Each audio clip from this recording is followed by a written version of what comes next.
Hey, boys and girls, good morning. This book is getting so amazing.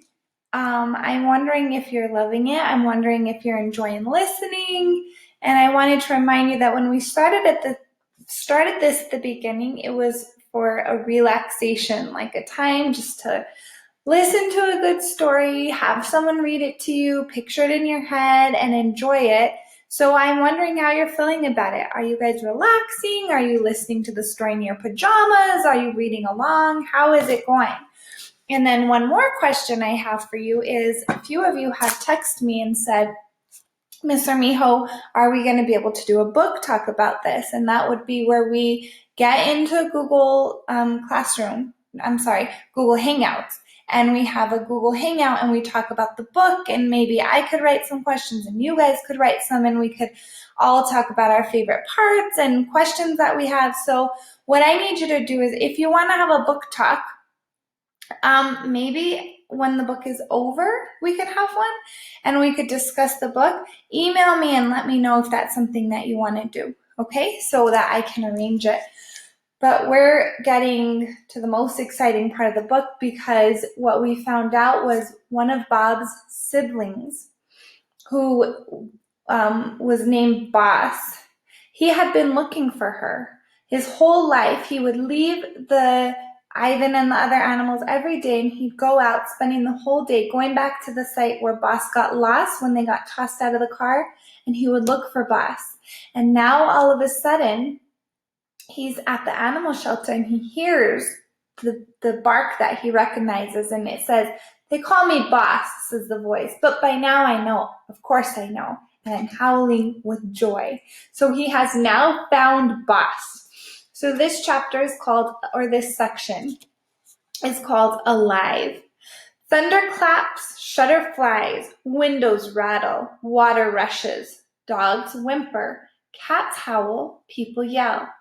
And all I can hear is my sister's voice. So what he's saying is there's chaos all around. There's noise and noise and noise. And everything's blurred out. And all he hears is his sister catching up.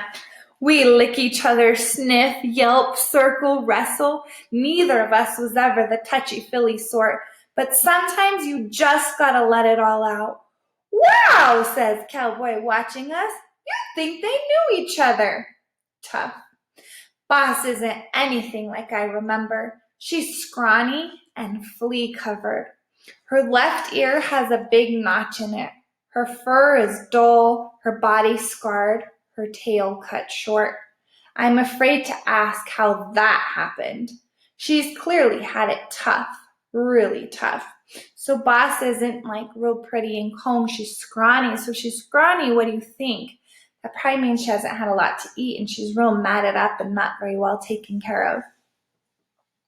"I thought I heard your bark," I say, but then it stopped. Figured I was crazy. "I was napping." "In this chaos?" I ask. "I can sleep anywhere. It's a gift." Boss nibbles on a toenail. "Funny thing is, I was having a dream about you. Must have caught a whiff of you in my sleep." I can't stop staring. "Boss, here, with me." "What?" she asks when she catches me looking at her. "I was just wondering," I say, "about your life. Do you have, anybody?" "You mean like humans?" "Nope." She gives a little flick of her stubby tail. "Never have, never will." So her and Boss are Bob and Boss are kind of similar in the way that they're not really into being pets, right? "You've been on your own this whole time?" I flash on my cushy bed, my lovely food bowl, the way everyone knows just how. Let me repeat. "You've been on your own this whole time?" I flash on my cushy bed, my lovely food bowl, the way everyone knows just how I like my ear scratches. He's thinking about that. "Yep." "How'd you end up here?"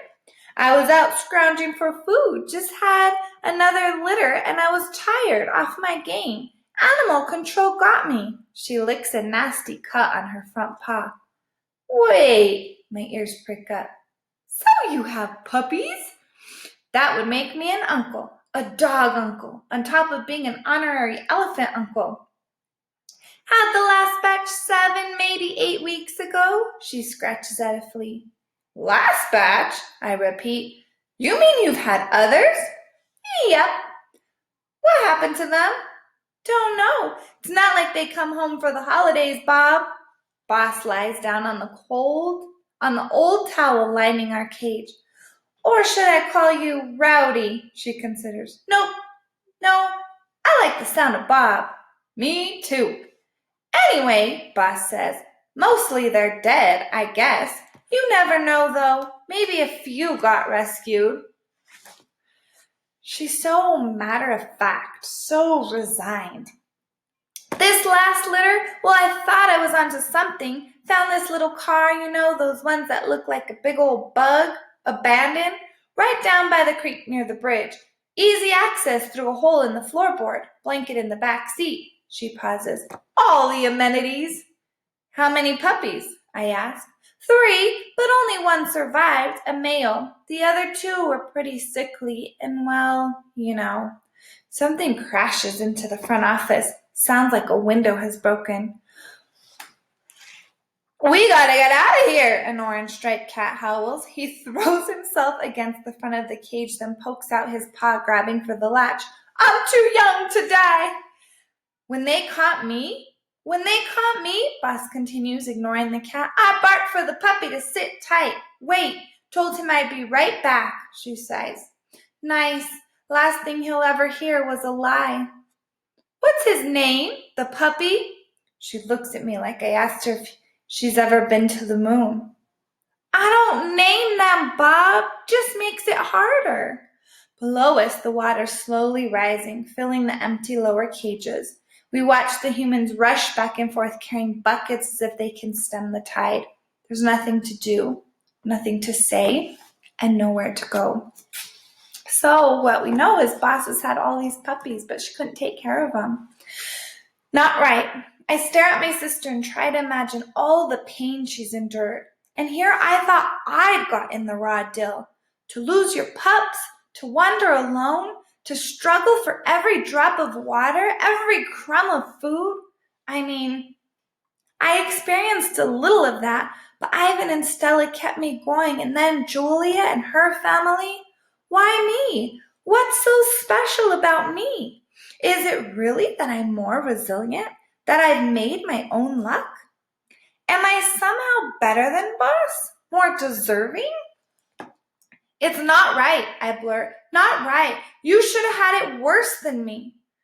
Well, if you want to talk about not right, you and I both had it a whole lot better than our siblings, Boss says. She says that because remember their siblings died right away.